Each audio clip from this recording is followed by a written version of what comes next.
हाँ जी, बड़े दिनों के बाद आज फिर लाइव हो रहे हैं। कोरोना के बाद शायद उसके बाद कभी जरूरत पड़ी नहीं और मौका लगा नहीं लाइव होने का, तो हम भी ऐसे निकल गए। लेकिन अब जबकि दिल्ली असेंबली की इलेक्शन सिर पे है, तो बहुत सारे इश्यूज दिमाग में आ रहे हैं कि भी आज आपस में हम बैठ के बात कर ही लें। और बड़ी अच्छी बात है कि भी हमारे साथ राजीव जी हैं एसओसी से, और अतुल जी आ गए ऊर्जा से, एक सौरभ गांधी भी जुड़ने वाले हैं। तो एक तरह से ईस्ट वेस्ट नॉर्थ साउथ पूरी की पूरी दिल्ली का जो क्रक्स है आरडब्ल्यूएस का, वो यहाँ पे प्रेजेंट है। अब शुरुआत मेरी इस बात से है कि भाई हम सरकारें चुनते क्यों हैं? बड़ा बेसिक सा सवाल है, और मैं राजीव जी और अतुल जी दोनों से इसका जवाब चाहता हूं कि हम सरकारें चुनते क्यों हैं। क्या हम सरकारें इसलिए चुनते हैं कि सरकार आए, वो फ्रीबीज दे और अपना वोट बैंक बना के उसी के ऊपर चलती चले, या फिर हम सरकारें चुनते हैं इसलिए कि भाई जो हमारे इश्यूज हैं उनको रिजॉल्व किया जाए? अभी तक हो क्या रहा है? फ्री बिजली, फ्री पानी, ठीक है जी। उसके बाद आ गया वो 2100 का महिला सम्मान राशि, 18,000 की उनको ग्रंथियों को और पंडित जी को, मुल्ला जी को, सबको जो भी सम्मान राशि मिलनी है। और इसी तरह चलता जा रहा है। एक बीच में और आ गया जी 60 साल के ऊपर के बुजुर्गों को भी फ्री ट्रीटमेंट कहीं पे भी जाके करवाओ। लेकिन जो हमारे दिल्ली के मुद्दे थे, जिनके पीछे हम शुरू से 10, 15, 20 साल से हम लोग सब जुड़े हुए हैं, जिन मुद्दों को हम लगातार उठा रहे हैं, चाहे वो मोस्ट पोल्यूटेड कैपिटल का टैग है, चाहे वो डर्टी यमुना है, चाहे वो वाटर लॉगिंग के इश्यूज हैं, चाहे वो ट्रैफिक जैम, कंजेशन, एंक्रोचमेंट है, क्या इन पर कहीं कुछ हुआ? तो मेरा दोनों से सवाल सबसे पहले कि हम चुनते ही क्यों हैं सरकारें? Why we elect the governments? किस लिए? राजीव जी आप शुरू कीजिए। Good evening. काफी टाइम बाद मुलाकात हो रही है। नॉट दैट कि हम लोग आपस में नहीं टच में रहते, हम लोग आपस में जरूर टच में रहते हैं। जनता के पास कलेक्टिवली हम काफी दिनों बाद आ रहे हैं जी। तो एक दूसरे से फोन पे बात तो करते रहते हैं, सलाह मशवरा करते रहते हैं भी क्या हम लोग कर रहे हैं। तो विद दैट मैं मेरे हिसाब से गवर्नमेंट हम क्यों चुनते हैं? गवर्नमेंट हम इसीलिए चुनते हैं कि ताकि हमें गवर्नेंस मिले। गवर्नेंस का काम मेरे लिए सुविधाएं प्रदान करना है। वो सुविधाएं हर किस्म की होती हैं, चाहे वो सिविक सुविधाएं हो, चाहे मेरा रोजगार कैसे बने, वो भी एक सुविधा ही है। अगर मैं खुद ही कमा लूंगा, तो जैसे आपने फ्रीज बीज से अभी बात शुरू की थी, तो अगर मेरे पास रोजगार के प्रावधान हैं, मेरे पास रोजगार के पूरे एवेन्यूज हैं, जो गवर्नेंस का काम है कि भी कोई इंडस्ट्री सेटअप करना है, कोई ट्रेड जोन सेटअप करना है कि लोग अपने ट्रेड ये कर सके, कोई सर्विस सेक्टर को बढ़ावा देना है through various policies and schemes, के लोग आए और यहाँ पे। और दिल्ली तो बेसिकली एक ट्रेडिंग जोन था ही, तो रोजगार यहाँ पे बनाना कोई मुश्किल काम था ही नहीं कभी। तो आपको उसका बढ़ावा देना था ताकि लोग आए और यहाँ पे रहें और कमाएं। ये तो एक सुविधा हो गई। इसी में गवर्नेंस की जरूरत है। वो लोग कमा लेंगे तो फिर आपको फ्रीबीज की जरूरत नहीं पड़ेगी। मूलभूत सुविधाओं में अगर आप बोलते हैं कि वेलफेयर स्टेट है और वेलफेयर के है, तो आपने जैसे स्कूलों में काम किया, बहुत अच्छी बात है, आपने अच्छी मुफ्त शिक्षा प्रदान कराई। हेल्थ में आपने करना है, मोस्ट वेलकम, आप ऐसा कीजिए। इस तरह की ये डेवलप्ड नेशंस में भी, कनाडा वगैरह सब जगह मुफ्त चिकित्सा का प्रावधान है, ऐसी चीजें मिलनी चाहिए, इसमें कोई परेशानी नहीं। पर आप लोगों को पैसे देने लग जाएं ताकि उन लोगों को काम करने की जरूरत ही ना पड़े, उनको बिल्कुल मुफ्त राशन मिल जाए। हम ये बता दें, आप 2 रुपए का राशन दीजिए, 5 रुपए का दीजिए, जो बिल्कुल सस्ता हो, जिससे सबको मिले, उस पर हमें कोई परेशानी नहीं है। जब वो मुफ्त होता है तो वो लोग क्या कर रहे हैं? उनको काम करने की प्रोत्साहन ही नहीं है, उनको काम करने का कोई इंसेंटिव नहीं है कि भाई हम लोग कुछ काम करें। तो ये एक गवर्नेंस की बात है। गवर्नेंस का दूसरा पॉइंट क्या होता है? गवर्नेंस का दूसरा पॉइंट होता है कि आपको सिविक एमेनिटीज दें। गवर्नेंस में आपको सिविक एमेनिटीज क्या होती हैं? आपको सड़कें, नालियां, पानी, बिजली समय पे अच्छे साफ सुथरे तरीके से मिले। गवर्नेंस का दूसरा काम क्या होता है? कि करप्शन ना हो, आम आदमी की जिंदगी, वो अपना काम पे जाए, काम पे आए, बट उसको ये नहीं सोचना पड़े कि मेरे घर में बीवी बच्चे अकेले पड़े हुए, मैं रात को, मेरे बच्चे ने पढ़ाई करके, ट्यूशन करके रात को अंधेरे में आना है, तो फुल सिक्योरिटी से अपने घर पे वापस आ सके। उसी तरह से सर्विसेज हैं कि भाई हमारी जो बसेस हैं, ऑटोज हैं, टैक्सीज हैं, वो अच्छी तरह से मिले, हमारे पब्लिक ट्रांसपोर्ट हो जिसमें लोग आ जा सके। ये भी गवर्नेंस का काम है। गवर्नेंस का और क्या काम है? गवर्नेंस का काम है इंफ्रास्ट्रक्चर बनाना, सड़कें, चौड़ी से चौड़ी सड़कें, रेड लाइट्स होती हैं, उसको, उसका मैनेजमेंट, ये सारा कुछ है। तो गवर्नेंस हमें इस तरह से चाहिए। अब दिल्ली को, अगर आपका नेक्स्ट क्वेश्चन हो तो मैं उसमें आ जाऊंगा, नहीं तो नेक्स्ट क्वेश्चन अभी बाद में आता हूं, पहले मैं अतुल जी पे जा रहा हूं। बिल्कुल अतुल जी, हम सरकारें चुनते क्यों हैं, वही सवाल आपसे भी। मेरे ख्याल से राजीव ने बड़े अच्छे से आपको बेसिक्स के बारे में बात करी। मैं इस से हटके जो इन्होंने नहीं बोला मैं उसके ऊपर बात करता हूँ। जहां तक जब हम सरकार चुनने के बारे में बात करते हैं, सरकार चुनने का मतलब होता है कि मुझे अपनी स्टेट के अंदर किस तरह का गवर्नेंस के और एडमिनिस्ट्रेशन का सेटअप करना है, उस सेटअप को मुझे किस तरह से चलाना है, उसकी जिम्मेदारी मैं अपने इलेक्टेड रिप्रेजेंटेटिव की तरफ दे देता हूं, उसको इलेक्ट करके। क्योंकि मैं डे टू डे के अंदर वो सब काम नहीं करूंगा, वो उसकी जिम्मेदारी इलेक्टेड रिप्रेजेंटेटिव्स की है, चाहे वो काउंसलर है, चाहे एमएलए है, चाहे एमपी है। तो ये तीन हमारे पास लेयर्स हैं गवर्नेंस के अंदर इलेक्टेड रिप्रेजेंटेटिव्स। अब जब मैं उनको इलेक्ट कर देता हूं तो मैं इस चीज से पीछा छुड़ा लेता हूं अपना, कि भी अब उनकी जिम्मेदारी है इसकी सोचने की मेरी वेलबींग कैसे होगी, स्टेट की वेलबींग कैसे होगी और स्टेट की प्रोग्रेस कैसे होगी। पर पिछले 15-20 सालों से जो सिस्टम दिल्ली के अंदर चला हुआ है, उसमें हमें क्या लग रहा है कि हमने चुन के बहुत भारी गलती कर दी और उस गलती का हमें दंड मिल रहा है। और दंड किस तरह से मिल रहा है कि जहां पे जो हमारा शहर के अंदर जो भी हमारे पास इंफ्रास्ट्रक्चर अवेलेबल था, जिसको हम अपनी पूंजी समझते हैं, उस इंफ्रास्ट्रक्चर की डिप्लीशन हो रही है, उसको भी मेंटेन नहीं किया जा रहा। एक तरफ सरकारें हमारे पास बात करती हैं कि दिल्ली का बजट जो है 2.5 गुना हो गया, 30,000 करोड़ का बजट था 70,000 करोड़ का हो गया। दूसरी तरफ हमें मालूम चलता है कि भी सरकार ने 10,000 करोड़ का लोन मांगा हुआ है। तो भाई अगर आपके पास बजट 2.5 टाइम्स अवेलेबल हो गया तो आपको लोन लेने की जरूरत क्या है? क्योंकि गवर्नमेंट्स का फेलियर, जिसको हम गवर्नेंस का फेलियर बोलते हैं अपनी भाषा के अंदर, बेसिकली ये इनकम्पिटेंसी ऑफ लीडरशिप है, जिसके पास कोई विजन नहीं है कि हम इस शहर को किस तरह से प्रोग्रेस की तरफ आगे ले जाएंगे, सस्टेनेबिलिटी की तरफ ले जाएंगे। और sustainability not only in one direction, in all avenues, जिसके अंदर हम सर्कुलर इकोनॉमी की बात करें और वो सर्कुलर इकोनॉमी के साथ सस्टेनेबिलिटी की तरफ हम पूरे के पूरे सिस्टम को एक इस तरह से बनाए कि मैं डिग्निटी ऑफ लेबर हमारे बीच में रहे। अगर मैं कुछ काम कर रहा हूं तो मुझे उस काम के एवज में मुझे एक रहने के अंदर प्राइड फील हो शहर के अंदर। पर हो रहा है reverse, freebies, tax payers money, ये बड़े सारे टॉपिक्स हैं जिसके काउंटर्स और प्रोस एंड कॉन्स दोनों सामने नजर आते हैं। बट हो क्या रहा है कि जब आप आर्ग्यूमेंट करते हैं कि भी फ्रीबीज आपने दे दिया, 2100 रुपए दे दिया आपने, फ्री में राशन दे दिया, तो दूसरी तरफ से काउंटर आता है कि भी वो भी तो टैक्स पे कर रहे हैं। अब नाउ टैक्स पेयर की परिभाषा हमें क्लैरिफाई करनी पड़ेगी। Who is a real tax payer? Everyone is a consumer. Consumer की तरह से मैं जीएसटी पे कर रहा हूं, हर एक आदमी कंज्यूमर की तरह से जीएसटी पे कर रहा है, तो वो तो इक्वली हमारा न्यूट्रलाइज हो गया। मैं ये नहीं कहता कि मैं ज्यादा कंज्यूम कर रहा हूं वो कम कंज्यूम कर रहा है तो मैं ज्यादा पे कर रहा हूं, ज्यादा टैक्स पेयर हूं, बड़ा टैक्स पेयर हूं, मैं उस भाषा में नहीं जा रहा। बट अदरवाइज मैं दूसरी भाषा ये बोलता हूं कि मैं I am also income tax पे।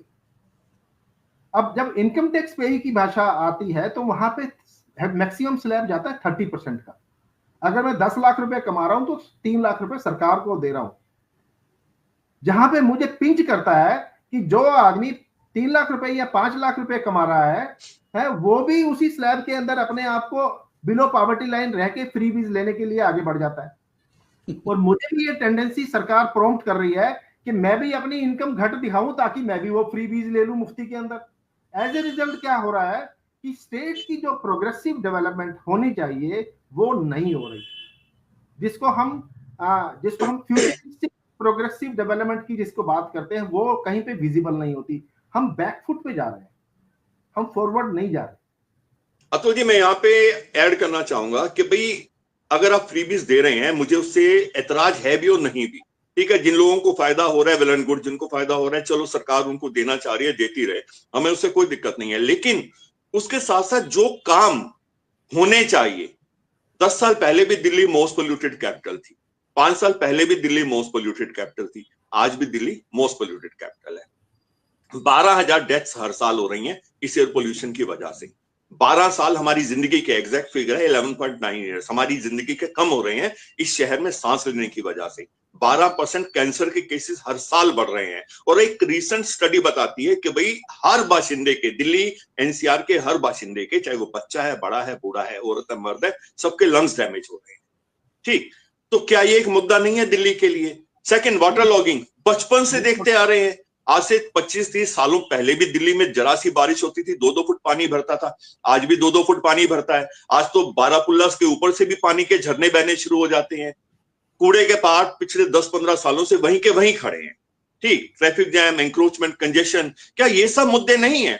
हम ठीक है, फ्रीबीज दे रहे हैं, जरूर दीजिए, हमें उस पर ऐतराज होने के बावजूद भी हम उसे एक्सेप्ट करने को तैयार हैं। ठीक है, आपने अपना वोट बैंक बनाना बनाओ, हमें कोई दिक्कत नहीं है। अगर किसी एक तबके को कोई फायदा मिलता तो it's okay, well and good. आपने 80,000 करोड़ में से 10,000 करोड़ यहाँ पे खर्च भी दिया तो कोई दिक्कत नहीं है। लेकिन जो बाकी 60-70 हजार करोड़ है, कम से कम वो तो काम पे लगना चाहिए। क्या पिछले 10 सालों में जो कुछ भी मैं आपको बता रहा हूँ, राजीव जी मैं आपके पास आता हूँ, क्या पिछले 10 सालों में जो कुछ भी मैंने अभी आपको पॉइंट्स बताया, और आपको बताने की जरूरत नहीं है आप दोनों को, आप दोनों भी यहीं के बंदे हो, यहीं पे पिछले 20-25 सालों से तो हम लोग इकट्ठे ही खेल रहे हैं इस फील्ड में। तो क्या लगता है कि क्या कुछ काम हुआ? अगर नहीं हुआ तो क्या सिर्फ फ्रीबीज लेके, जैसे कि उन्होंने कहा कि ये 60 साल के बाद जितने भी बुजुर्ग हैं उनको फ्री ट्रीटमेंट मिलेगा। मान लो आज 20-25 साल के किसी बंदे को लंग डैमेज हो जाता है, वो 2100 रुपए जेब में डाल के उसका क्या करेगा, जबकि पता लगा उसे अस्पतालों में हजारों रुपए की लोड है अपनी ट्रीटमेंट के लिए। और क्या वो 60 साल की उम्र तक वेट करेगा कि भाई मैं 60 साल की उम्र में हो जाऊं तो मुझे फ्री ट्रीटमेंट मिलेगी? या फिर 60 साल तक तो दिखना ही नहीं, वो कह रहे जी 12,000 लोग तो हर साल वैसे ही मर जाते हैं। तो क्या लग रहा है, काम भी तो होने चाहिए। खाली फ्रीबीज से क्या गाड़ी चल जाएगी? मतलब हम फ्रीबीज लेके और भूल जाएं कि जी दिल्ली में मोस्ट पोल्यूटेड कैपिटल है, दिल्ली में वाटर लॉगिंग होता है, दिल्ली में कूड़े के पहाड़ खड़े हैं, AQI वर्स्ट है, WHO के लेवल से 150 गुना की एयर पोल्यूशन हम इनहेल कर रहे हैं। क्या सोचते हैं आप राजीव जी? वोरा साहब, मैं ना मेरे व्यूज काफी फर्क होते थे करीब 8 महीने पहले ऑन पोल्यूशन एटलीस्ट। मैं आपकी बाकी वाटर लॉगिंग और उस पर बाद में आता हूँ। एयर पोल्यूशन के ऊपर मेरे व्यूज बहुत चेंज हुए हैं पिछले 2 महीने में। क्यों, पहले भी हम लोगों को, मेरे को डायरेक्ट इसका ये कोरिलेशन समझ नहीं आता था, नजर नहीं आता था। हम लोग देखते थे हर बार पराली पराली पराली, बिकॉज सरकारें या पॉलिटिकल पार्टीज तो अपने कंचे खेल रही हैं, वो अपना खेल रहे हैं। हाँ भी उसको ब्लेम गेम, उसको कर दो, उसको नीचे कर दो, उसको ऊपर कर दो। जब कांग्रेस थी वहां पे, या BJP थी तो उनको करते थे, ये सब कुछ चलता था। बट हम लोगों ने ये देखा कि दिल्ली को एक पोल्यूशन का टारगेट बनाया है, बिल्कुल मैंने देखा है। अभी क्या हुआ कि पिछले 2 महीनों में मेरा अक्टूबर में जब मेरा बॉम्बे जाना हुआ, मैं यहां से टेक ऑफ किया, मेरी फ्लाइट थी अबाउट 10:30-11 की। तो मैं देखा कि भाई थोड़ी सी विजिबिलिटी पुअर थी, और मैं बॉम्बे जब लैंड कर रहा हूँ तब भी 1:30-2 बजे जब भी लैंड किया हूँ, 12:30 बजे शायद, उधर का ज्यादा बुरा हाल था। तो मतलब दिन में देख लिया, जबकि वो तो बिल्कुल समुद्र के साथ है और उधर भी है। एंड देन हम लोग बॉम्बे में बहुत घूमा इस बार, मेरे को काफी काम थे, इधर उधर गए, नवी मुंबई भी गया, और एक वो सब कुछ बहुत कुछ किया। तो मेरा दिल्ली और बॉम्बे को मेरे को ये करने का मौका मिला, कंपेयर करने का मिला। बेसिकली मैंने एक निष्कर्ष पे, और उसके बाद फिर दिल्ली आया तो आपको पता ही है, मैं I am getting my house constructed, तो वो ग्रैप 1, ग्रैप 2, ग्रैप 3, ग्रैप 4 वो लगाते रहते हैं। एंड मैंने जब वो ग्रैप रियल लगा, और जो पहला ग्रैप लगा 3 तक के आने पे, जब पूरी कंस्ट्रक्शन बंद करी तो 3 हफ्ते तक लेबर भी परेशान थी, लेबर भी भाग गई, चले गई, गांव चले जाते हैं बेचारे, क्या कमाएं, कैसे जिए, सब कुछ था। तब मैंने एक आर्टिकल लिखा, मैं यहाँ के लोकल न्यूज़लेटर में संवाद करके, उसमें मैं लिखता हूँ आर्टिकल्स, आपको पता ही है। मैंने कहा कि governments approach to tackling pollution is like that of an inverted pyramid. Inverted ऐसे कर, उल्टा नीचे से।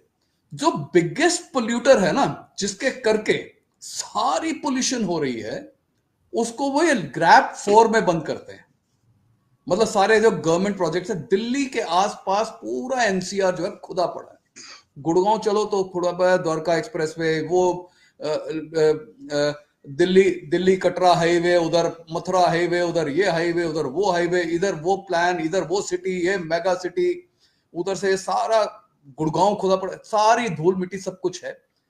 जो ग्रैप 4 जिस दिन लगा था उसके 2 दिन के अंदर, जब 3 हफ्ते बाद जब ग्रैप 4 लगा तो उसके 2 दिन के अंदर ठक करके एक नीचे आया और उन्होंने सारा कुछ खोल दिया। ग्रैप 1 ग्रैप 2 तो कॉन्स्टेंटली ऑन है शुरू से।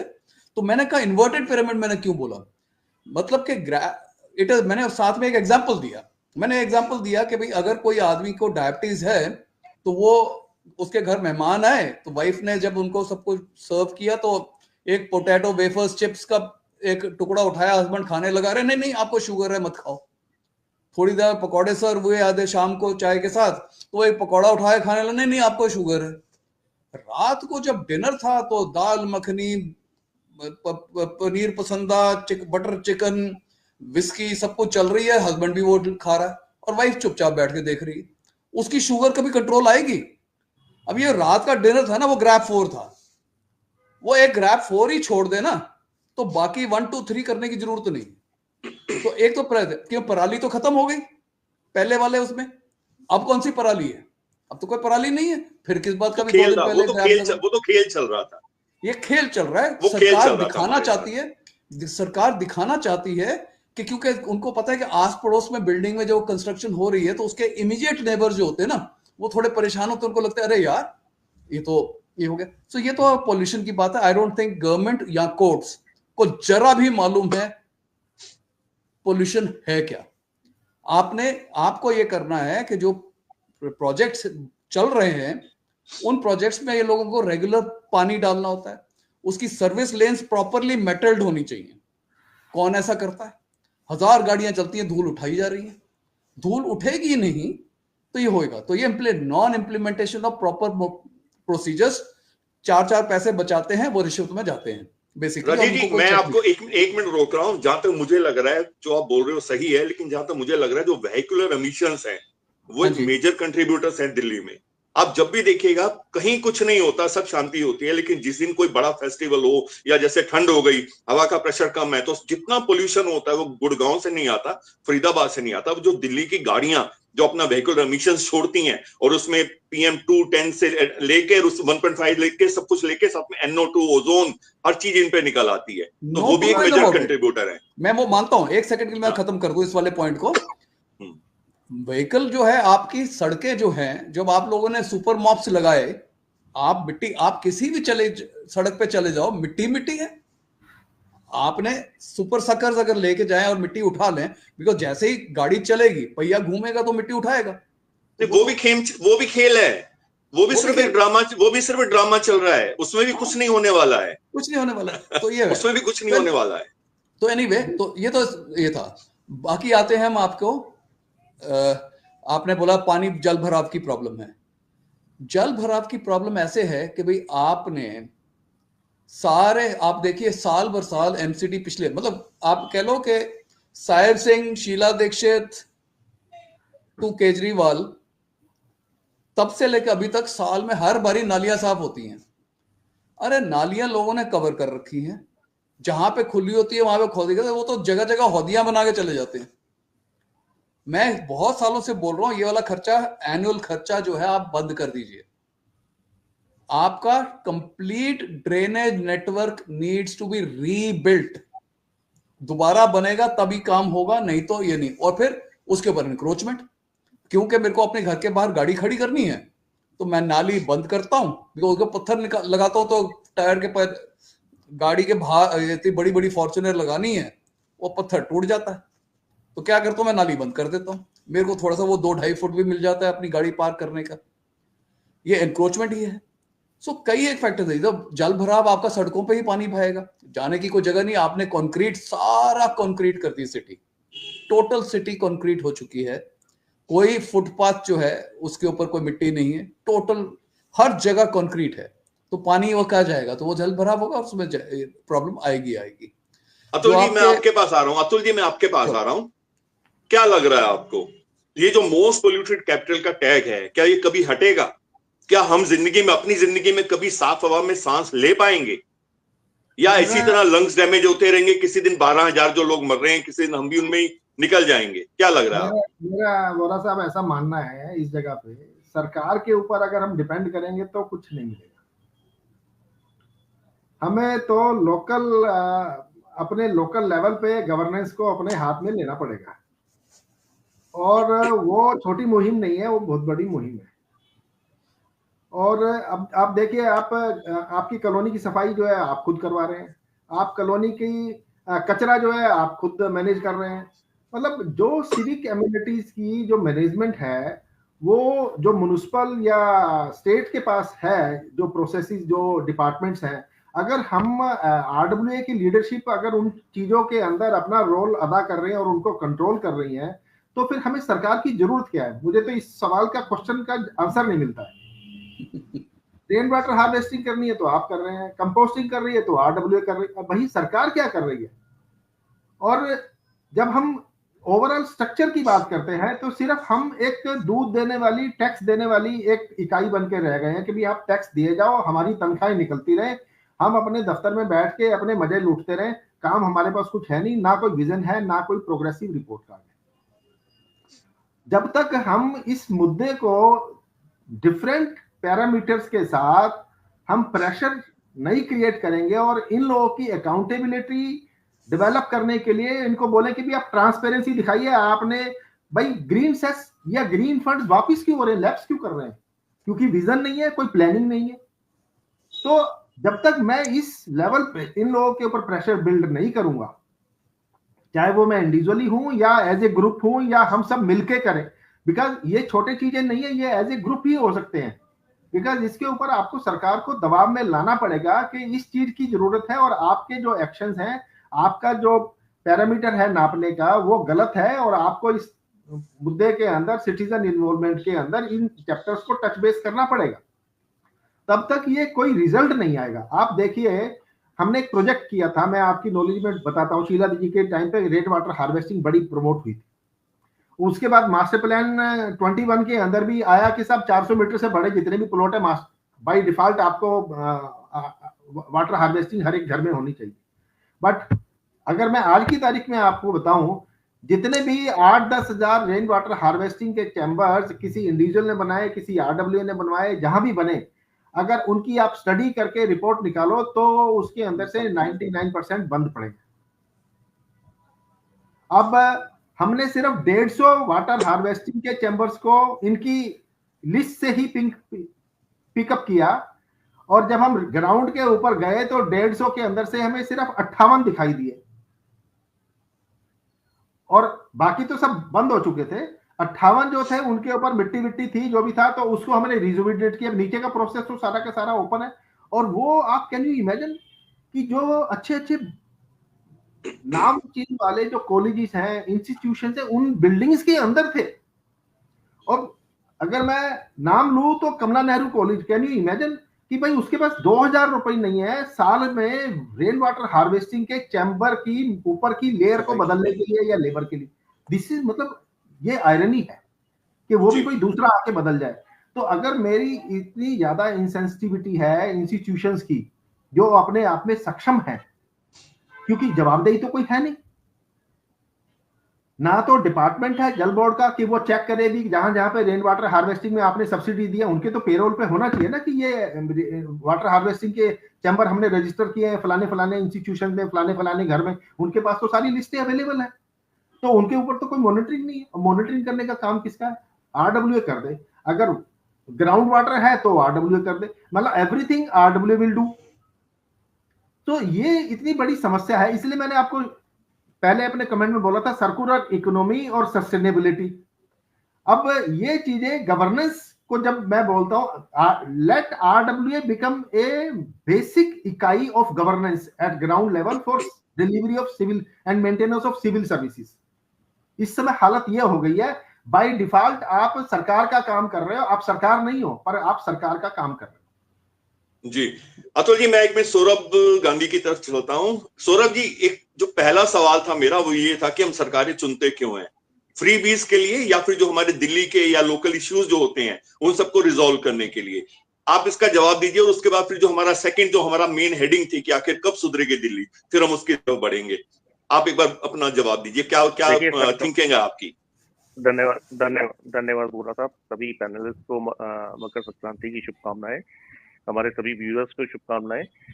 और जो आपने बात कही, देखिए कभी भी हमने सरकार जब चुनी थी, चाहे वो शीला दीक्षित जी की सरकार हो, चाहे ये अरविंद केजरीवाल जी की सरकार हो, दिल्ली की जनता ने शायद ही कभी ये कहा हो कि हमें मुफ्त चाहिए तो हम सरकार चुन रहे हैं। मेरे ख्याल से आपने और हमारे आपके जैसे जितने भी एक्टिविस्ट जो इस वक्त पैनल में बैठे हैं, शायद ही किसी की विलिंग हुई होगी या शायद ही किसी आरडब्ल्यू ने हमने किसी से सुना होगा कि हमें मुफ्त चाहिए तो हम सरकार चुन रहे हैं। तो हमने चाहा तो एक गुड गवर्नेंस था, जो गवर्नेंस का हमें एक प्रारूप दिखाया गया था कि हमें गुड गवर्नेंस मिलेगा, हमें इस तरीके से दिल्ली सुधरी हुई मिलेगी, हमें एक्सेस बिलिंग नहीं मिलेगी, हमें पानी साफ मिलेगा, हमें यमुना साफ मिलेगी। लेकिन हुआ क्या है, आज भी मेरे ख्याल से कोई सी ऐसी आरडब्ल्यू है, मैं अपनी आरडब्ल्यू लोकल आरडब्ल्यू की बात कर रहा हूँ, पिछले 3 दिन से पानी की समस्या से त्रस्त है। एक ड्रॉप पानी नहीं है, जहां पानी अगर कहीं सप्लाई हो भी रहा है तो वो इतना स्मेली वाटर है, इतना फॉल्स स्मेली वाटर है कि उसे आप हाथ धोने में यूज नहीं कर सकते। दूसरा, आप देखिए कि आप दिल्ली को ये कहते हैं कि हम घर घर पानी पहुंचा रहे हैं, घर घर पानी पहुंचाने जा रहे हैं। आप अभी जैसे हम वाटर हार्वेस्टिंग के ऊपर बात कर रहे थे, दिल्ली सरकार का खुद का अपना आंकड़ा जो खुद क्लेम करती है कि 2500 बोरवेल उन्होंने कर दिए हैं जिससे वो दिल्ली के अंदर वाटर सप्लाई करती है। तो सरकार अगर बोरवेल कर रही है, पानी का दोहन सरकार कर रही है तो ठीक है, लेकिन अगर पब्लिक आम पब्लिक के पास में कहीं है तो उसके ऊपर तो पेनल्टीज है। और जहां तक रेन वाटर हार्वेस्टिंग की बात है, सारे प्रोजेक्ट 0/0 है। अतुल जी ने बिल्कुल ठीक कहा कि जो प्रोजेक्ट बने हुए हैं, आज किसी का नक्शा भी पास करना होता है, अगर जैसे राजीव अपना मकान बना रहे हैं, मैं अपना मकान बना रहा हूं, तो हमें रेन वाटर हार्वेस्टिंग कंपलसरी है, तभी हमारा नक्शा क्लियर होगा, वरना नहीं होगा। लेकिन वो कितना काम करेगा, कितना नहीं करेगा, ये हमें भी पता है और आपको भी पता है। कोई उसके ऊपर चेक नहीं है, कोई चेक बैलेंस नहीं है। अभी जैसे पॉल्यूशन के ऊपर वो रहा, मैं आपकी इस बात से थोड़ा सा डिफर करूंगा कि गाड़ियों का पोल्यूशन, दिल्ली के अंदर गाड़ियों का पोल्यूशन एक वजह है, लेकिन अब जब से BS6 नॉर्म्स आए हैं, तब से गाड़ियों के पोल्यूशन के जो BS6 की व्हीकल्स हैं उसमें थोड़ी कमी आई है। BS4 और BS3 में तो है, उससे तो पोल्यूशन नो डाउट की होता है, लेकिन वो पोल्यूशन चेक कौन कर रहा है? कोई चेक नहीं कर रहा। आप रोड पे निकल जाइए, आपको बाइक्स, आपको स्कूटर्स, आपको कार्स, आपको स्मोक छोड़ते हुए नजर आ जाएंगे, वो कहीं नहीं नजर आएंगे आपको। सौरभ जी, PUC कैसे बनते हैं सबको पता है। सबको पता है। आप बिना उसको एक फोटो खिंचवा के और अपने PUC खिंचवा लीजिए, आपका PUC बन जाएगा। वो 100 रुपए लेता है, वो 100 की जगह 150 ले लेगा, आपसे चल जाएगा। तो कहीं ना कहीं हमें हर चीज के ऊपर सोचना पड़ेगा कि क्या। और अतुल जी ने जो बात कही कि हमें कुछ करना पड़ेगा, अतुल जी आप तो खुद जनक रहे हैं इस चीज की कि जब RWC की शुरुआत करी थी तो उस वक्त यही सोच के करी गई थी कि भाई RWS को किसी तरीके से सशक्त किया जाए और उनको किस तरीके से हम पावर में ला सके और उनके द्वारा काम को हम कराया जा सके और अकाउंटेबिलिटी सेट करी जा सके। लेकिन वो कितना चला? किसी भी पार्टी ने उसको चलाने की मंशा जाहिर करी? इवन दैट जो काउंसलर्स थे वही हमारे और आपके एंटी हो गए थे कि नहीं, ये प्रोजेक्ट जो है ये हमारे ऊपर नाक में नकेल कसने के लिए बना दिया गया। तो पॉलिटिशियंस और पॉलिटिकल पार्टी कोई नहीं चाहेगा कि वो इस काम को करे। आज से दो साल पहले या 1.5 साल पहले जब दिल्ली का चुनाव हो रहा था, MCD का चुनाव था, तो एक लॉलीपॉप दी गई थी कि RWA को हम वो मिनी काउंसलर्स का दर्जा देंगे। अभी RWAs को चौकीदारों के लिए पैसे मिलने वाले हैं। अब इस इलेक्शन में चौकीदारों के पैसे मिलने वाले हैं, तो आरडब्ल्यूएस के नाम के ऊपर किस तरीके से वो, चलो पुजारी ग्रंथी तो चल ही रहे थे, आरडब्ल्यूएस को भी पैसे मिलने वाले हैं गार्ड्स के लिए। सौरभ जी 18 अक्टूबर 2014 को रोज एवेन्यू पे अरविंद केजरीवाल की मीटिंग हुई थी और उस मीटिंग में बड़े बड़े प्रोमिस किए गए थे आरडब्ल्यूएस के साथ। राजीव भी अच्छी तरह जानते हैं, अतुल जी भी अच्छी तरह जानते हैं, आप भी जानते हो, ठीक, कि ये होगा और वो होगा, ऐसा होगा वैसा होगा। क्या कुछ हुआ? तो आरडब्ल्यूएस की एम्पावरमेंट की बात तो आप भूल जाइए, कोई नहीं देने वाला आपको एम्पावरमेंट। सबको पता है कि ये जो सोए हुए शेर हैं, इनको जगाओगे तो परेशान हो जाओगे। सर मैं वो फ्री व्हील्स की बात कर रहा हूँ आपसे, कि जो फ्री व्हील्स का लॉलीपॉप है वो इस साल फिर मिला है आपको, कि इस बार आरडब्ल्यूएस को हम पैसे देने वाले हैं, गार्ड के पैसे देने वाले हैं। लगना पड़ेगा, अपने आप से कोई हक नहीं मिलेगा। हाँ। कुछ नहीं मिल रहा।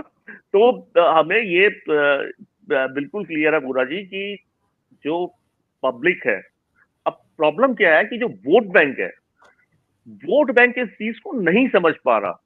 आपके हमारे जैसे कॉलोनीज के लोग इन सारी चीजों को समझ रहे हैं, उसको रिएक्ट कर भी रहे हैं, लेकिन जो सभी पार्टियों का वोट बैंक है, जहां से सत्ता बन रही है, वो इस चीज को नहीं समझ पा रही। वो स्लम्स, वो आपकी डी कैटेगरी, ई कैटेगरीज की जो कॉलोनीज हैं, वहां पे लोगों को इस चीज से कोई मतलब नहीं है कि उनको साफ पानी मिल रहा है, उनको हवा साफ मिल रही है, उनको कुछ चीज मिल रही है। उन्हें सिर्फ अपने जो सुबह से लेके शाम तक उन्होंने अर्निंग करनी है, वो अर्निंग का सोर्स मिल जाए, और उस अर्निंग सोर्स के अंदर आपकी बात को जरा काट रहा हूँ।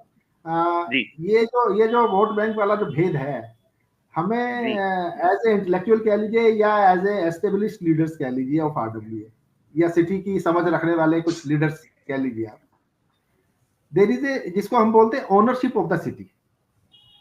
ओनरशिप ऑफ द सिटी जो है, हम लोग ओनरशिप ऑफ द सिटी ले रहे हैं, पर वो जो जमात है जिसको ये वोट बैंक समझते हैं, जिसकी वजह से सत्ता बनती और बिगड़ती है, उनके पास कोई ओनरशिप ऑफ द सिटी नहीं है। They are just a migratory population जो दिल्ली शहर के अंदर आए हैं अपनी रोजी रोटी कमाने के लिए। उनकी फैमिलीज बाहर रहती हैं अपने गांव में, अपने शहर के से दूर, और वो वहां से यहाँ से पैसा कमा के वहां भेजते हैं। उनकी इस शहर के प्रति कोई जवाबदेही नहीं है। और जो मैं इसी बात में आपके एक चीज ऐड करता हूँ, आप उस डाटा को कंफर्म करिएगा। दिल्ली शहर के अंदर जितने चीफ मिनिस्टर बने हैं, उनमें से कोई चीफ मिनिस्टर बताइए जो दिल्ली शहर का पचिंता पैदा हुआ हो। अरविंद केजरीवाल से लेकर, और अगर ब्रह्मपुर की आप हिस्ट्री देखेंगे, शीला दीक्षित जी आपकी वोट इंपोर्ट होके आई दिल्ली के अंदर, अरविंद केजरीवाल वो आपके इंपोर्ट होके आए, आपके मदन लाल खुराना जी चाहे वो पाकिस्तान से आए लेकिन दिल्ली के तो नहीं थे ना। ऐसे ही आप किसी भी चीफ मिनिस्टर का नाम निकाल के उसकी बायोग्राफी एक बारी बायोग्राफी चेक करिएगा, आपको कोई भी आपको दिल्ली का सिटीजन नहीं मिलेगा। मैंने इसी बात चेक करा। चलिए अब हम इस प्रोग्राम के सेकंड पार्ट में बढ़ते हैं, और मैं एक बार दोबारा से इंट्रोड्यूस कर दूं। इस शो में हमारे साथ हैं ऊर्जा से अतुल गोयल जी, सेव अवर सिटी से राजीव काकरिया जी, यूआरडी से सौरभ गांधी जी, और मैं खुद RW Bhagidari and east Delhi RW joint front से। कहा जा सकता है कि दिल्ली का जो आरडब्ल्यू का क्रक्स है, जो मेन टीम है, वो इस समय इस शो में मौजूद है। तो मेरा आप तीनों से इंक्लूडिंग माई सेल्फ, अगर मैं अपना चौथा भी गिन लूं, एक ही सवाल कि आखिर ये दिल्ली कब सुधरेगी? कौन पहले शुरू करेगा? Option is yours. कोई भी कर ले, जिसको आप बोलेंगे वही शुरू कर देंगे। आप अतुल जी आप कर लीजिए, आप शुरू कीजिए। आखिर ये दिल्ली कब सुधरेगी और कैसे सुधरेगी? और ये जो पॉइंट्स है, मैं चाहूंगा राजीव जी नोट कर लो, कल हमारा एक मेल जाना चाहिए सबके पास, जो भी हमारे पॉइंट्स जो भी हम आपस में बताने जा रहे हैं। अतुल जी देखिए, मैंने पहले वाले आपके चैप्टर के अंदर कुछ बुनियादी मुद्दों के ऊपर जिक्र किया। दिल्ली को अगर हम सीरियस हैं और दिल्ली को वाकई में अगर हम सुधारना चाहते हैं, तो हमें वो सब शुरुआत में करना पड़ेगा जहां से इन सब चीजों का कंट्रोल होता है, और वो कंट्रोल होता है लेवल ऑफ गवर्नेंस के अंदर। लेवल ऑफ गवर्नेंस को जब कंट्रोल, जिनको एग्जीक्यूट करना है, एग्जीक्यूटर्स कौन है? एडमिनिस्ट्रेटर्स हैं। और प्लानिंग का प्रोसेस जो है जहां से शुरू होता है। तो जब तक हम अपने प्रेशर को उनकी टेबल के ऊपर उनके प्रेशर में कन्वर्ट ना करें, तब तक हम फेलियर ही रहेंगे। डेफिनेटली बाईपास करने के लिए सॉफ्ट टारगेट के तरह अगर आप अपने आप को समझें, आरडब्ल्यूएस तो अपने आप को सॉफ्ट टारगेट समझती है, जो भी पावर में आ जाएगा वो राजपूत कहते हैं कि भैया उसी के साथ खड़ा हो जाता है वो। बिकॉज मुझे तो उससे हमेशा I am on the bagger side कि जो पावर में है मुझे उससे कुछ ना कुछ चाहिए, भाई ये सफाई करा दो, ये सफाई करा दो, बट मैं उसमें फेलियर हो रहा हूं। तो उसके दो ही सॉल्यूशन मैं आपको आपकी टेबल पे रखना चाहूंगा। पहली बात तो आरडब्ल्यूए अपने आप को इतना सक्षम कर ले कि मैं उनकी तरफ देखना ही बंद कर दूं और मैं गवर्नेंस के इश्यूज को कंट्रोल कर लूं। अब उसके अंदर मोटे मुद्दे जो हैं वो ड्रेनेज के ढक्कन, एनक्रोचमेंट्स, पब्लिक लैंड की, मैं ऊपर की बात नहीं कर रहा, public land encroachments, water harvestings public places के अंदर, हॉर्टिकल्चर, सफाई और गार्बेज डिस्पोजल, ये एक कुछ मुख्य बिंदु ऐसे आते हैं जो टेबल पे जिसको कोई इग्नोर नहीं कर सकता।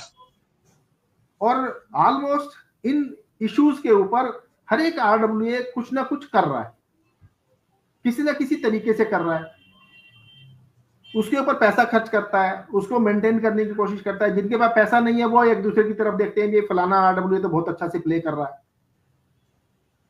तो इस भेद को हमें कहीं ना कहीं कवर अप करने के लिए, बिकॉज आरडब्ल्यूएस के पास है जो जितना भी पैसा कलेक्शन होता है उसका 90% यू विल ऑल एग्री कि हम सिक्योरिटी के ऊपर खर्च कर देते हैं, जबकि सिक्योरिटी मेरा डोमेन ही नहीं है। बिल्कुल। और अगर मैं उस पैसे को, सिक्योरिटी के पैसे को कम कर दूं, आज के कोई अच्छे इनोवेटिव तरीके मैं सजेस्ट करूं आरडब्ल्यूएस को कि यार आपके सिक्योरिटी के एक्सपेंसेस को इस तरीके से आप कम करो और ये जो पैसा जो आप इकट्ठा कर रहे हो इसके इस डिफरेंट हेड्स के अंदर आप खर्च करना चालू। Basically RWA makes its own budget on these issues. तो जिसको मैं बोलता हूं कि लोकल डिसेंट्रलाइज गवर्नेंस के मॉडल हमें बनाने पड़ेंगे। दूसरा जो पॉइंटर है, जो गवर्नेंस के अंदर हमें प्रेशर बिल्डिंग करनी है, उस प्रेशर बिल्डिंग के अंदर चाहे वो म्युनिसिपल लेवल हो या स्टेट लेवल हो, उसके डिपार्टमेंट्स को हम लिस्ट आउट कर लेते हैं और लिस्ट आउट करके अगर हम एज ए टीम उस प्रेशर को बिल्ड कर दें कि भी अगर आप ये काम, जैसे सफाई निगरानी समिति हमने बोला था इफ यू रिमेंबर, जिसमें एनजीटी ने भी एक्सेप्ट किया, सुप्रीम कोर्ट ने भी एक्सेप्ट किया कि this is one of the best model, जिसके अंदर सफाई हो सकती है, कूड़ा का कंट्रोल हो सकता है, कंपोस्टिंग हो सकती है। अगर मैं बाय डिफॉल्ट मैं सोचता हूं कि सरकार तो है ही नहीं, मैं ये एज्यूम करके चले हम लोग कि सरकार नहीं, और हम वार्ड लेवल की टीम्स फॉर्मेशन कर ले अपने लेवल पे, और हम जीरो टॉलरेंस और सस्टेनेबल वार्ड के जो प्रारूप हैं उसके ऊपर जो मेरी टेबल पे चीजें अवेलेबल है मैं आप सब लोगों के बीच में ले आऊंगा और आरडब्ल्यूएस को उसके अंदर सहमति बना ले। तो मेरा ऐसा फीलिंग है कि जिसको हम डिसेंट्रलाइज गवर्नेंस का जो मैंने आपको मुद्दा दिया, उसके अंदर कहीं ना कहीं you will get a very big breakthrough. और जो आपके इलेक्टेड रिप्रेजेंटेटिव्स, जिसको अगर हम बोले टेक्निकली म्युनिसिपल काउंसिलर और एमएलए, बेसिकली इन दो से हमारा सरोकार ज्यादा रहता है, एमपी से सरोकार कम होता है। एमपी से सरोकार होता है कोई बड़ा प्रोजेक्ट लाना है तो उसका फंड आना है तो एमपी की तरफ हम देखते हैं कि यार ये फ्लाईओवर बनवाना है, एमपी से फंड ले आओ, या कोई बड़ा काम करना है। हो कह रहा है कि एमएलए और काउंसिलर का काम नहीं होता तो हम एमपी से भी वो काम करवाने की कोशिश करते हैं उस फंड्स के अंदर, जबकि वो पॉसिबल नहीं होते पर फिर भी हम उनसे करवा लेते हैं। तो अगर हम इनको ये प्रेशर बिल्डिंग कर दें कि लैंड फंड का आप कुछ भी पैसा लगा रहे हो, अभी 15 करोड़ लगाया, अभी सड़क तो कोई बनी नहीं है, 15 करोड़ गया का।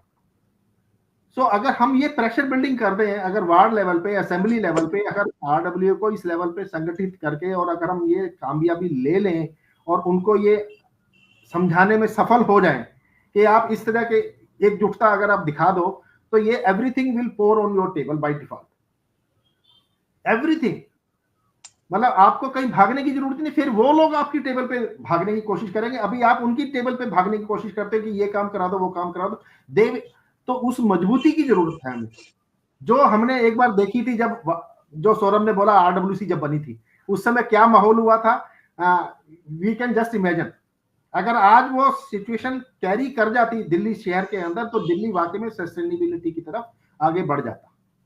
राजीव जी, आपका क्या कहना है? आप कुछ कहना भी चाह रहे थे, और साथ में आखिर कब सुधरी है दिल्ली, क्या लगता है आपको?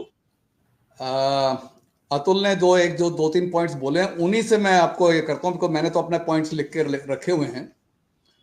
अतुल ने बोला कि 90% हम अपना सिक्योरिटी का जो हमारी मेंबरशिप कलेक्शंस होती है सिक्योरिटी पे खरीद देते हैं।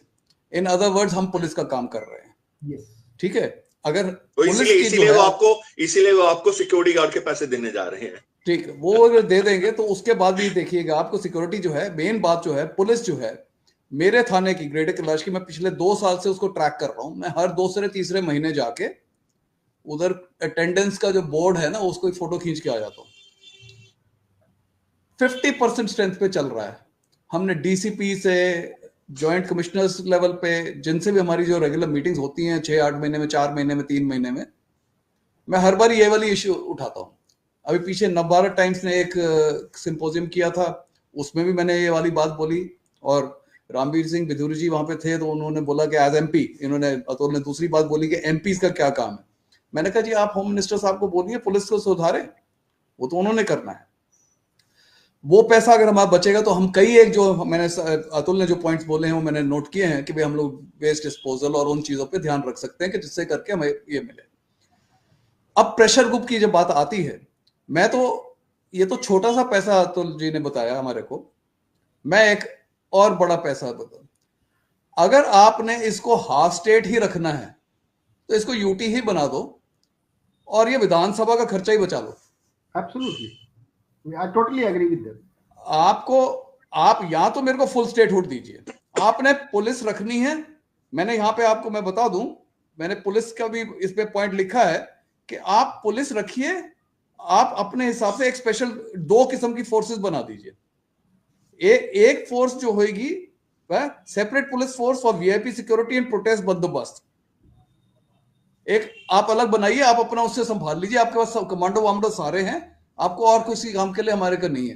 बाकी पुलिस मेरे हाथ में होनी चाहिए, मेरे को ट्रू एम्पावरमेंट चाहिए by statehood like all other states, जिसमें मैं पुलिस का अपना ये सब संभाल पाऊं।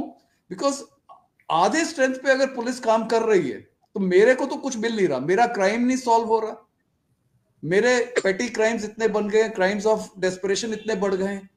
तो पहली बात ये, और दूसरा मैं बिल्कुल हूं इसमें, केजरीवाल सही रोता है। अगर मोदी जी से भी अगर उनके गुजरात कैडर के सारे ऑफिशियल्स हटा दो तो वो भी इस तरह से इतनी अच्छी तरह से काम ना कर पाए। उन्होंने अपना एक ऑफिशियल अपने आप चुना हुआ है। एक चीफ मिनिस्टर को, या मैं एक मैनेजर हूं तो मेरे को अपना स्टाफ सिलेक्शन का ऑप्शन होना चाहिए, जो नहीं काम कर रहा उसको हटाने का पावर मेरे पास होनी चाहिए। ये पॉलिटिक्स चल रही है। अगर ये पॉलिटिक्स करनी, मल्टीप्लिसिटी, आपको याद है हम सबसे पहले क्या बोला करते थे, multiplicity of authority, that has to go. और इस इलेक्शन में मेंबर ऑफ पार्लियामेंट्स को भी उठाना चाहिए। भाई हमारे क्या हुआ, तुम्हारे 2013 का हर्षवर्धन जी का मेरे पास पीछे ही वो आया कि भाई हमें फुल स्टेट, 1 महीने के अंदर अंदर फुल स्टेटहुड हम दिलवा देंगे। हमें फुल स्टेटहुड चाहिए ताकि हम अपने इश्यूज को अपने आप मैनेज कर पाए। और अगर फुल स्टेटहुड नहीं करनी देनी है तो आप विधानसभा को डिसॉल्व कीजिए, फुल यूटी बनाइए, यूनियन टेरिटरी बनाइए, and introduce a municipal liability law. पूरा पार्लियामेंट से पास कीजिए म्युनिसिपल लायबिलिटी लॉ, ताकि वी द आरडब्ल्यूएस can hold the babudom accountable. आज सड़क के ऊपर गड्ढे के ऊपर कोई गिर जाए, ब्रिटिश यूज में याद है हम लोगों ने म्युनिसिपल लायबिलिटी लॉ के ऊपर सिंपोजियम किया था इंडिया हैबिटेट सेंटर पे, उसमें हमने बात करी थी कि भाई आप हमारे को म्युनिसिपल लायबिलिटी लॉ दीजिए ताकि जो लैकिंग है, जो आपकी सड़क बनाती है तो इसे 5 साल चलनी चाहिए सड़क पे, गड्ढे कैसे हो गए? आपकी मल्टीप्लिसिटी अथॉरिटी, एक बंदा सड़क बनाता है दूसरा खोद के चला जाता है। मैं किसी को अकाउंटेबल होल्ड कर ही नहीं सकता हूं। तो अतुल भी यही बात बोल रहे हैं, प्रेशर ग्रुप तब बनेगा अगर हम उसको अकाउंटेबल हम लोग कर पाए। एंड कई एक मैंने ऐसे पॉइंट्स और रखे हैं, एक बार सौरभ बोल ले और जो बचे हुए पॉइंट्स होंगे जो उन्होंने भी कुछ बोलने होंगे। और दूसरी बात, लैंड भी जो है वो भी मेरे को बोलता हूं कि पब्लिक कंसल्टेशन से ही यूज हो। ये डीडीए लैंड संभाल के बैठी हुई है, हमारे मतलब की जो चीजें चाहिए हमारे को, वो हमारे को भीख मांगनी पड़ती है सेंटर से। क्यों?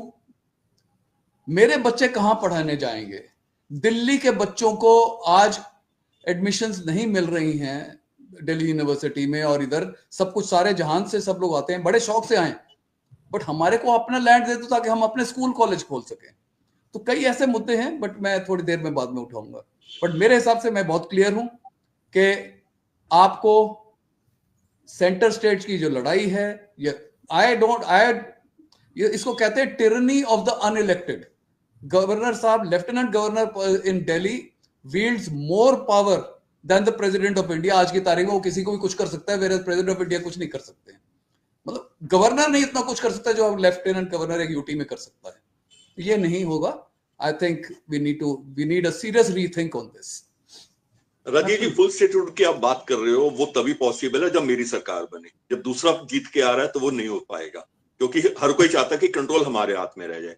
जहां तक लायबिलिटी लॉ की बात कर रहे हो, आपने पहले भी बहुत बार ये मुद्दा उठाया है, लेकिन क्या आपको लगता है कि ऐसा होने वाला है? मुझे नहीं लगता, क्योंकि जहां पे वो फंसते हैं, जहां पे उनके ऊपर कोई डैमेज आती है, उसका उनके पास कोई बाबू लोगों ने ही ये सारा ये जो दोनों के वो अपने ऊपर किसी तरह का कोई फंदा नहीं चाहेंगे वो। मैं छोटी सी बात यहाँ पे इंटरवेन करूंगा आपके बीच में। आपने राजीव ने बहुत बढ़िया पॉइंट्स उठाया है। दिल्ली के बारे में अगर हम सोचें, Delhi can never become a full state, this is very clear. और जब हमें ये मालूम है कि ये फुल स्टेटहुड नहीं बन सकती, तो हमें इसके बारे में डफली बजाना बंद करना पड़ेगा। जिस भी पॉलिटिकल पार्टी ने स्टेटहुड के नाम पे वोट बैंक के चक्कर में जो भी खेल किया है, they will have to go back on their words and इसको यूटी डिक्लेयर करें और यहाँ पे म्युनिसिपैलिटीज की लाइबिलिटीज को फिक्स करें। वही एक सोल्यूशन है। सौरभ जी, आपसे कैपिटल ऑफ दिल्ली जो है डिमार्केट कर दीजिए, उसको आप यूटी रखिए और बाकी एरिया को कट ऑफ कर दीजिए, दिल्ली से बाहर कर दीजिए। फिर तो देखिए सौरभ जी, आपको क्या लग रहा है, आखिर कब सुधरेगी दिल्ली? राजीव भाई देखिए, वो तो फेरी करे अच्छे पार्लियामेंट के अंडर, लॉ के अंडर, और बाकी दिल्ली जो है वो रोता रहे। ये सब चीजें नहीं चल सकती। जी सौरभ जी, आप राजीव भाई, इसमें ना देखिए, जो सरकार है और सरकार के जो मुखिया हैं, उनकी जो सोच है वो बहुत ज्यादा एक मायने रख रही है दिल्ली शहर के लिए। अगर आप कल का ही एक एपिसोड देखें कि जब प्रधानमंत्री माननीय मोदी जी श्रीनगर के अंदर एक टनल का उद्घाटन करने गए, तो जो पार्टी उनके ऑपोजिशन में सरकार बना के आई, उन्होंने उसका थैंक्स करा और बकायदा उन्होंने कहा जी इन्होंने हम अपना जो कमिटमेंट था वो फुलफिल करा, हमारे को जो है इलेक्शन कराया और हम आशा कर रहे हैं कि हमें फुल स्टेट का भी दर्जा देंगे। और एक तरफ आप एक ऐसी लीडरशिप दिल्ली के अंदर रन कर रही है जो हर चीज के अंदर जो सेंटर है उसको ब्लेम कर रही है। तो टकराव, जहां पे आप टकराव पैदा कर रहे हैं, वहां आपको फुल स्टेट तो जैसे बोरा जी ने कहा मिल ही नहीं सकता। और मिलना, अगर ऐसे सरकारों के बीच जो लड़ाई झगड़े चलते हैं, मिलना भी नहीं चाहिए। अगर फुल स्टेट मिल गया ना तो दिल्ली की हालत और ज्यादा बदतर हो सकती है। आपको स्टेट होगा तो हम लोग we are capable of handling it. ये मत सोचो कि सारे सॉल्यूशन बीजेपी के पास हैं, शीला दीक्षित के पास। ये नहीं कह रहा सर, बीजेपी की बात नहीं कर रहे हैं। BJP this is a power struggle, की बात नहीं कर रहे हैं। Get in their. देखिए, जब शीला दीक्षित की वो होने वाला नहीं है, उस टॉपिक को छोड़ ही दें। वो होने वाला नहीं है, उस टॉपिक को छोड़ ही दें। होने वाला वो ये सूरज जी, इसके अलावा बताइए ना, इसके अलावा बताइए कि दिल्ली कब सुधरेगी? दिल्ली तभी सुधरेगी जब दिल्ली के जो बाशिंदे हैं वो ये सोच बना लें कि हमें दिल्ली सुधारनी है। इन पॉलिटिशियन से दिल्ली नहीं सुधरनी। पॉलिटिशियन कोई भी दिल्ली सुधारना नहीं चाहता। सौरभ, अभी थोड़ी देर पहले अतुल ने बोला था कि दिल्ली में कोई स्टेक होल्डर्स नहीं है, तो दिल्ली के बाशिंदे कौन हुए? मैं आपको बता रहा हूँ आपको कि जो दिल्ली का वोटर है, जिस दिन वो ये सोच लेगा कि मैंने दिल्ली को साफ रखना है, मैंने दिल्ली के लिए वो करना है, उसके लिए जो अतुल जी ने कहा कि आरडब्ल्यूएस लेवल के ऊपर या कोई और समितियां, चाहे वो मंदिर की हो, चाहे दूसरी हो, चाहे किसी भी तरीके की हो, उनको अपने जो भी, मैं कहता हूँ मंदिर ही देख लीजिए आप। मेरे ख्याल से अतुल जी आपकी कॉलोनी, राजीव भाई आपकी कॉलोनी, बोरा जी की कॉलोनी, मेरी अपनी कॉलोनी, एक साल के अंदर आप अपने आरडब्ल्यूए फंड को कैलकुलेट कर लें कि आप अपनी आरडब्ल्यूए में कितना फंड कलेक्शन कर रहे हैं, और उसके एक तरफ आप अपने जो कल्चर इवेंट्स हो रहे हैं ना आपकी आरडब्ल्यूएस के एरिया के अंदर, चाहे वो खाटू श्याम के कीर्तन हो रहे हो, चाहे वो गुरु नानक देव जी का कोई प्रोग्राम हो रहा हो, चाहे वो कुछ भी हो रहा हो, आप उस एक साल के प्रोग्राम्स का एक्सपेंडिचर काउंट कर लीजिएगा, वो आपसे कई गुना ज्यादा है। और वो जो डिवोशन है ना पब्लिक में, डिवोशन देखो, पैसे के अंदर दिल्ली के अंदर कहीं कोई कमी नहीं है। मतलब अगर आप ये कहें कि आपकी कॉलोनी में, ये मेरी कॉलोनी के अंदर, अगर हम ये चाहें कि हमें 1 करोड़ रुपया पूरी कॉलोनी के अंदर इकट्ठा करना है, तो इकट्ठा हो सकता है, ऐसा नहीं है कि नहीं हो सकता। सौरभ जी, मैं लोगों को चाहूंगा, मैं आपको रोकना चाहूंगा इस पॉइंट पे। ठीक है, हमारे तरफ से पैसा इकट्ठा हो सकता है, लेकिन वो जो सरकारों का फंड 35,000 करोड़ से बढ़ के 85,000 करोड़ पे पहुंच गया, सरकार की जरूरत नहीं है ना सर, वो किस लिए? सरकार की जरूरत नहीं है ना। फिर हम टैक्स क्यों दे रहे हैं सरकार को? फिर हम टैक्स क्यों दे रहे हैं? आप ये तय कर लो कि हमने टैक्स नहीं देना। भाई, जो 35,000 करोड़ से बढ़ के 80-85,000 करोड़ पहुंच गया है, वो पैसा कहाँ जा रहा है? वो पैसा काम पे क्यों नहीं लग रहा? मैं आपको अपने इलाके की बात बताऊं, यहाँ पे जो ड्रेनेज हमारे, सौरभ जी एक मिनट, हमारे इलाके में जो ड्रेनेज डला था 50 साल पहले डला था, और 40 साल से लगातार हम लोग वाटर लॉगिंग झेल रहे हैं। जरा सी बारिश होती है 2-2 फुट पानी भरता है। कृष्णानगर की बात कर रहा हूं मैं। तो वो ड्रेनेज सिस्टम अगर 50 साल पहले डला था, वो चौक हो चुका है, तो क्या वो दोबारा नहीं डलना चाहिए? तो हम अपना पैसा फंड इकट्ठा करके थोड़ी कर सकते हैं। वो तो सरकारें जिनके पास 35,000 करोड़ के बदले में 85,000 करोड़ आ रहा है, ये तो उनको देखना है कि भाई ये काम क्यों नहीं हो रहा। पोल्यूशन का मामला है, कूड़े के पहाड़ हमारे बॉर्डर पे खड़े हैं, तो ये हटते क्यों नहीं? अगर इनमें बिल हो, इतना पैसा इनके पास है, तो सब कुछ हो सकता है। पार्किंग का इशू है, ट्रैफिक जाम का इशू है, गाड़ियां बेचे जा रहे हैं, इनको सारे टैक्स, सारी कलेक्शन इनको गाड़ियों की सेल पे मिल रही है, लेकिन काम पे क्यों नहीं? क्यों गाड़ियों के नंबर पे चेक नहीं लगाते ये लोग कि भाई इससे ज्यादा गाड़ियां ना हो सिटी में, इससे ज्यादा गाड़ियां ना हो में किसी के भी? तो कहीं तो चेक लगाओगे आप। वो बाहर से लोग आते जा रहे हैं, बाहर से गाड़ियां आती जा रही है, दिल्ली एक कंजेस्टेड हेल बनता जा रहा है, कंक्रीट जंगल बनता जा रहा है। इसका कहीं ना कहीं तो कोई सोल्यूशन निकलेगा। और जब आपको, जिनको हम चुन के, हमारा डिमांड इस समय सरकारों से, जिनको हम चुनते हैं, जिनको हम वोट डालते हैं, हम अपने कलेक्शन कर सकते हैं, वो सेकेंडरी इशू है। जो हम वोट डाल के आपको सत्ता में लेके आते हैं, जो आपका 35,000 करोड़ का बजट 80-85,000 करोड़ पे, 75-80,000 करोड़ पे पहुंच गया है, वो पैसा किस काम आ रहा है? उसका क्या हल निकलेगा? बात तो वहां पे आ रही है। खैर सर, वो तो टाइम मेरा आ रहा है। फ्रीबीज में आप फ्रीबीज देते जाओगे तो दिल्ली के मुद्दे कब निपटेंगे? आ रहा है, वो आपका काम थोड़ी हो रहा है। आप एक बात बताइए कि दिल्ली शहर की ड्रेनेज सिस्टम और सीवरेज सिस्टम दोनों क्या सेपरेट है? किसी गली के अंदर सेपरेट नहीं मिलेगी आपको। जब तक आप उसे सेपरेट नहीं करेंगे, तब तक भी आपका ये ड्रेनेज सिस्टम रहेगा ही रहेगा। पॉलिटिकल अकाउंटेबिलिटी की जरूरत है। जब तक हम पॉलिटिकल अकाउंटेबिलिटी को एस्टेब्लिश करने के लिए प्रेशर क्रिएट नहीं करेंगे, आपके बीच में कुछ नहीं हो सकता। पॉलिटिकल अकाउंटेबिलिटी चाहिए, और वो जो बाबू हैं उनकी जवाबदेही चाहिए, तब जाके काम होगा। जो हमारा काउंसलर है उसकी जवाबदेही चाहिए, जो हमारा एमएलए है उसकी जवाबदेही चाहिए कि अगर 20 साल से इस इलाके में पानी भर रहा है, तो भाई तू वोट मांगने क्यों आ रहा है? छोड़ के घर पे बैठो ना, अगर तुम काम नहीं कर सकते हो तो। जो सरकार ने अपनी पॉलिसी एक उदाहरण देता हूं आपको, एक उदाहरण देता हूं, छोटा सा एक उदाहरण देता हूं। एक सेकंड। जो सरकार ने अपनी पॉलिसीज बनाई हुई है, और सरकार के आदमी, इलेक्टेड रिप्रेजेंटेटिव और एडमिनिस्ट्रेशन ही उन पॉलिसीज को जब वायलेट करने लगते हैं, जिनकी कोई अकाउंटेबिलिटी नहीं है पब्लिक डोमेन के अंदर, तब वहां पे बहुत बड़ा क्वेश्चन मार्क आता है। बिल्कुल। तो मुझे लगता है जो मेन जो क्रक्स आज की सेट में निकल रहा है, वो यह है कि अकाउंटेबिलिटी तो हो किसी की, किसी की जवाबदेही तो हो, चाहे वो बाबू है, चाहे वो काउंसलर है, चाहे वो एमएलए, चाहे वो एमपी है। बोरा जी, एक साथ चीज और है कि जो जिम्मेवार व्यक्ति है, जिसके पास पावर है, आप देखिए जो मिलिट्री में होता है, मिलिट्री के अंदर क्या होता है कि मिलिट्री के पास में सब चीजें हैं। मैं भी एक पीछे एक एपिसोड देख रहा था, पॉडकास्ट देख रहा था राजभद्र सिंह राठौर का, उसके अंदर उन्होंने बताया कि किस तरीके से उनका जयपुर पुलिस के साथ में कॉन्फ्लिक्ट हुआ था। उन्होंने कहा मिलिट्री के पास में हर तरीके का वेपन है, हर तरीके का देश को करने का जज्बा है, लेकिन मिलिट्री के साथ में ये एक्ट भी है कि अगर मिलिट्री मैन अगर कुछ करता है ऑन सर्विस मिलिट्री मैन, तो उसके लिए आप पुलिस जिम्मेवारी नहीं लेगी, उसके लिए मिलिट्री पुलिस है। और हमारे यहाँ जो मिलिट्री पुलिस के तहत जो अगर किसी का कोर्ट मार्शल हुआ है तो वो इतना सख्त है कि वो आपके नॉर्मल सिटीजन से ज्यादा उसके ऊपर सजा है। तो इसी तरीके से एक आम आदमी को जो सजा मिलती है उससे ज्यादा सजा इन पॉलिटिशियंस को और इन बाबुओं को मिलनी चाहिए। उस दिन जाके ये सुधरेंगे, वरना ये सुधरेंगे नहीं। अगर आपने 10 रुपए की चोरी करी है और इन्होंने 100 रुपए की चोरी करी है, क्योंकि इनके पास में सत्ता है, क्योंकि इनके पास में पावर है, तो इन्हें उस 100 रुपए की चोरी का हर्जाना ज्यादा देना पड़ेगा। लेकिन क्या करें, हमारी दिल्ली में आप जैसे हम 2-4 एक्टिविस्ट बैठे हुए हैं जो कल आरटीआई लगा के कुछ सवाल पूछ लेते थे, जवाब पूछ लेते थे। आज की डेट में जो सबसे ज्यादा अकाउंटेबिलिटी की आप बात सरकार से कर रहे हैं, उस सरकार ने सीएजी रिपोर्ट नहीं टेबल होने की, जिसको पढ़ के आ रहा आप और हम बता सकते थे कि इसके अंदर क्या हो रहा है।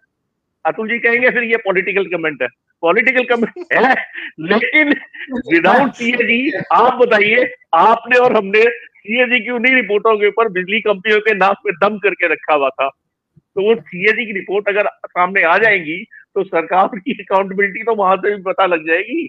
नहीं, आरटीआई भी हमारी खत्म कर दी गई। आरटीआई में कौन सा खत्म है, जीरो। बिल्कुल खत्म है। आरटीआई का तो आजकल वो ऐसा घुमा के जवाब देते हैं कि कुछ कहने की हद नहीं।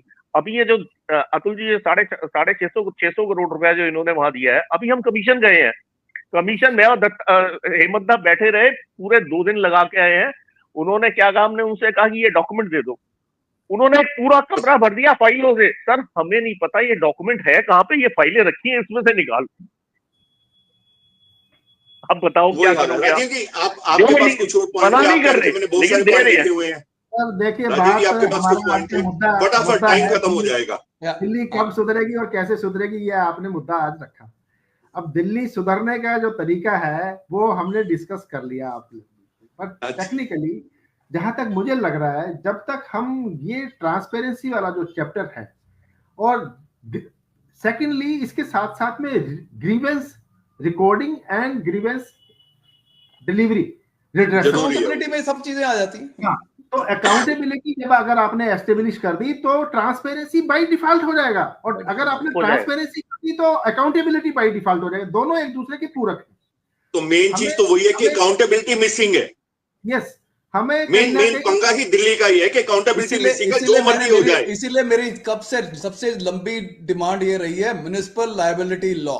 ब्रिटिशर्स के जमाने में था, हमारे इंडिपेंडेंट इंडिया में नहीं है। एंड ये पूरा इधर हो जाएगा, ये नजीर बन जाएगा पूरी म्युनिसिपैलिटीज के लिए ऑल ओवर इंडिया, बिकॉज ये सारी प्रॉब्लम वहीं पे ही है। मुझे लगता है कि जो इफ यू रिमेम्बर, जो हमने लास्ट मैनिफेस्टो जो निकाले थे ऊर्जा की तरफ से, हमारी मेन 3 डिमांड्स हमें रही है हमेशा, ट्रांसपेरेंसी, गवर्नेंस के इश्यूज के ऊपर खास तौर पे, और जो पॉलिसीज हैं जिसको हम बोलते हैं कि पॉलिसी आपने बना दी, पॉलिसी हम कहते हैं पॉलिसी फेल नहीं है, आप इसको इंप्लीमेंट करो 100%, हम सपोर्ट करेंगे आपको। जब तक आप इंप्लीमेंट नहीं करोगे उसको फेल कैसे बोल सकते हैं? तो मैं जल्दी से अपनी लिस्ट रन आउट कर देता हूं। आपसे बोलूंगा कि एक लेटर निकालिए आप, हमने पूरी डिस्कशन आज हमने कर ली, आप एक लेटर ड्राफ्ट कर लीजिए और उम्मीद करें कि भी कल की डेट में हम एक लेटर रिलीज कर दें, हम चारों की तरफ से। भाई हाँ, नहीं 2-3 दिन दे दो उसमें, हाँ 2-1 दिन दे दो। अभी परसों कर लीजिए, एक दिन में कर लीजिए, मतलब हाँ इसमें आप अपने अपने पॉइंट्स मेरे पास भेज देना, मैंने अपने पॉइंट लिखे हुए हैं, बट बिकॉज काफी सारे पॉइंट्स हैं। अगर हमारे को जब तक स्टेट आउट नहीं मिल रहा है, या जब तक हमारी यूटी नहीं बनती है, और गिवन द एग्जिस्टिंग सिस्टम, तो उसके लिए मेरे करीब 5-7 पॉइंट्स हैं। अगर आप कहें तो मैं जल्दी से कर लेता हूँ, नहीं तो फिर कभी कर जल्दी बोल लीजिए। अगर टाइम खत्म हो गया तो मुझे आइडिया नहीं है ये बंद होगा ऑटोमेटिकली कि नहीं होगा, आप कंटिन्यू करिए। ओके ठीक है। हाँ, मैं कह रहा हूँ policy of park usage for community events by RWA. ये लोग जिसको चाहते हैं उसको रोक देते हैं, जिसको चाहते हैं उसको चला लेते हैं। Policy on colony gates operation and installation, हमारे लिए मुश्किल है, ये मैंड होना चाहिए, नहीं होना चाहिए। म्युनिसिपल जिसका दिल किया उसका तोड़ देते हैं, जिसका चाहिए होता है उसका बने रहने देते हैं। ट्री प्रूनिंग एंटिक्वेटेड फॉरेस्ट लॉ है। अब हाई कोर्ट ने बिना सोचे समझे उसको बोल दिया इतनी भी झाड़ काटना तो तुम्हारा। अब सर्दियों में बेचारे लोग, हमारे को सब लोग शोर मचा रहे हैं, हमारे घरों में पेड़ घुस रहे हैं, हम लोग मेजर इशू है इस समय, मेजर इशू है ये, ठीक है ना। तो मैं ये साथ में चाहता हूं, empowering RWS under a proper constitutional framework with clear delimitation of area of operation. एक एरिया में 4-4 कुछ नहीं होने का, वो आपको कभी एम्पावरमेंट देंगे ही नहीं। डिमांड करते रहेंगे हम लोग, हमें पता है। मैंने पहले बोल दिया था कि separate police force for security, VIP security police बंदोबस्त, क्योंकि हमें अपने एरिया को सिक्योर करने का पुलिस फोर्स चाहिए। आप हमारी पुलिस अपने इतनी प्रेशियस लाइव्स नहीं है तुम्हारी, तुम्हारा कमांडो बॉन्ड है, उन्हीं से काम कर लो, हमारे को हमारे बंदे दो।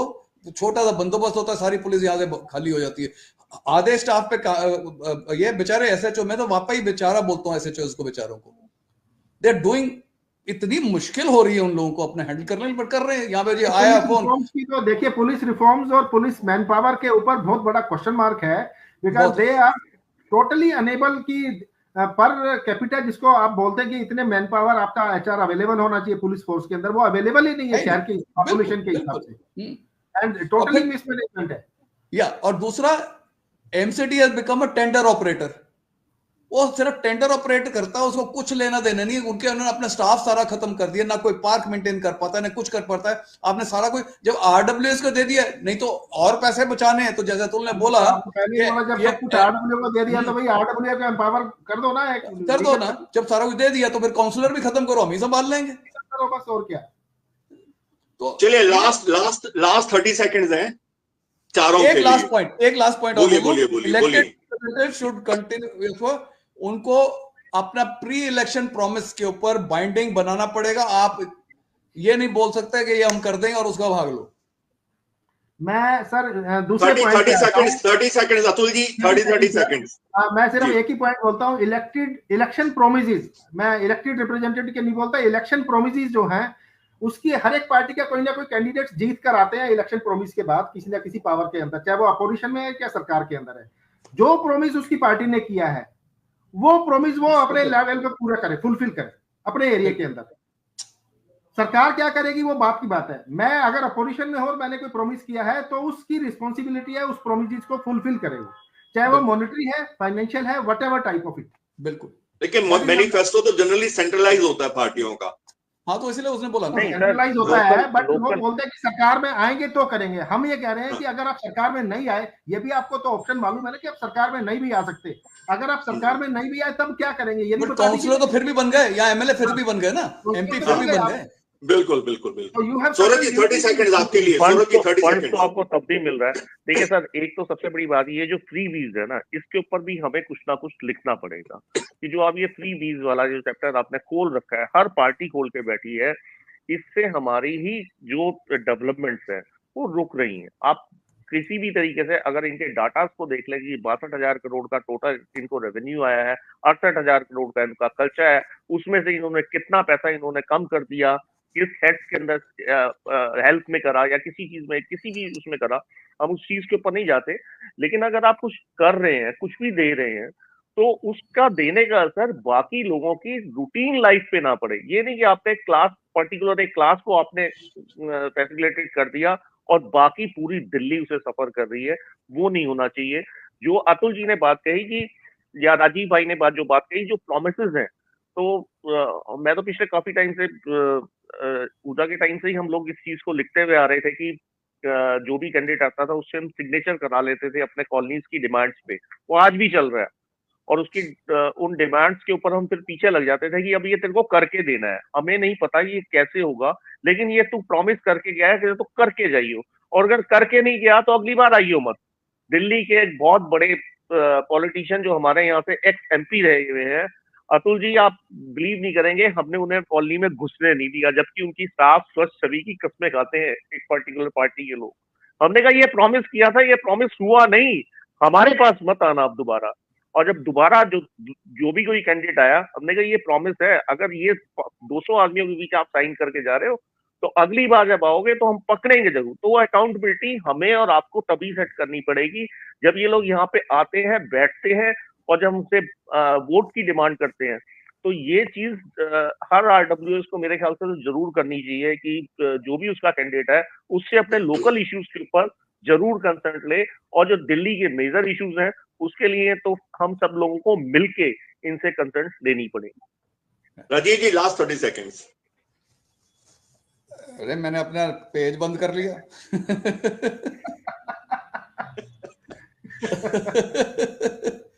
मेरी एक बड़ी भारी इसमें है, हालांकि वो एमसीडी से रिलेटेड है, बट फिर भी हम लोग ये कर रहे हैं। इस वक्त हमारी डीडीए ने, आपने दिल्ली की डेंसिटी बढ़ाई जा रहे हैं, ये एमपी के लेवल का क्वेश्चन है बेसिकली, तो बिकॉज दिल्ली गवर्नमेंट के अंडर नहीं आती है डीडीए, कि आप दिल्ली की डेंसिटी इंक्रीज कर रही जा रहे हैं इन द मास्टर प्लान, और उसके करके आपका हर चीज की प्रॉब्लम आ रही है। आपको जो करना है उसी के अंडर आपने जो 2-2 फ्लोर, एक फ्लोर आपने बढ़ा दिया। मेरा राजीव काकरिया का फायदा हो गया, उन्हीं के वो उसी प्लॉट के ऊपर अब 4 ड्वेलिंग यूनिट बन जाते हैं, पहले 2.5 बनते थे, तो वो सारी इंक्रीज हो गई, और वो भी प्लान डेवलपमेंट एरियाज में है। जो लाल डोरा और जो अनऑथराइज्ड कॉलोनीज हैं वहां पे 6-6 मंजिला बना हुआ है, और उसमें कोई बाय लॉ नहीं ये होता है। मेरे ऊपर सारे लॉ अप्लाई होते हैं कि आपने इतना शाफ्ट छोड़ना है, एक बिल्डिंग में इतने बेडरूम होंगे, उससे ऊपर नहीं होगा, उसके अंदर इतनी डायरेक्ट लाइट आएगी, इतनी ऐसे आएगी। तो मैं तो अपने जैसे भी घर बनाऊंगा, नहीं तो उधर वो 6-6 मंजिला पे एक बिल्डिंग में एक 50 गज के प्लॉट में वो 50 बंदे घुसा लेते हैं।